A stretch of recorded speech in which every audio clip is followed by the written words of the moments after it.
আসসালামু আলাইকুম।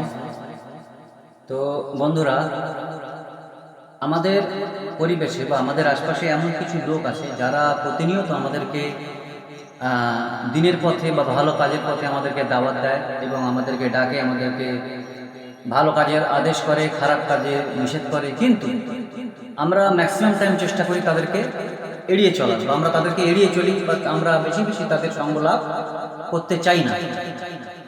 এমন সময় আল্লাহ তালা বলেন যে যখন ময়দানে মাহশারে আমি মানুষদেরকে তুলব, আল্লাহ তালা মানুষদেরকে তিনটে দলে বিভক্ত করে তুলবেন।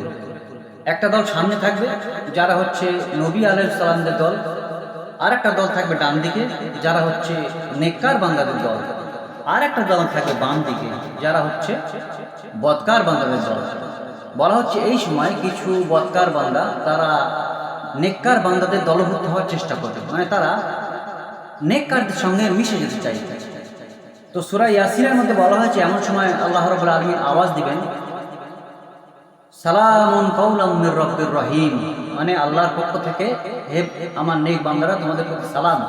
এর পরপরই আল্লাহ বলবেন, ওয়ামতাজুল ইয়াওমা ইয়া আইয়ুহাল মুজরিমুন, এই মুজরিমরা, এই গুনাহগাররা, তোমরা আমার নেক বান্দা থেকে সরে যাও। তোমরা ওদের সঙ্গে মিশতে চাও না, এখন তোমরা ওদের থেকে সরে যাও, দূর হয়ে যাও নেক বান্দা থেকে। কারণ যখন তারা তোমাদেরকে সাথী হিসাবে ডাক দিয়েছিল, তোমাদেরকে চেয়েছিল, তখন তোমরা তাদের সঙ্গ দাওনি। সুতরাং আজকে তোমরা তাদের সঙ্গ বা তাদের দলভুক্ত হতে পারবে না, সরে যাও তোমরা ওদের থেকে। এভাবে তাদেরকে সরিয়ে দেওয়া হবে।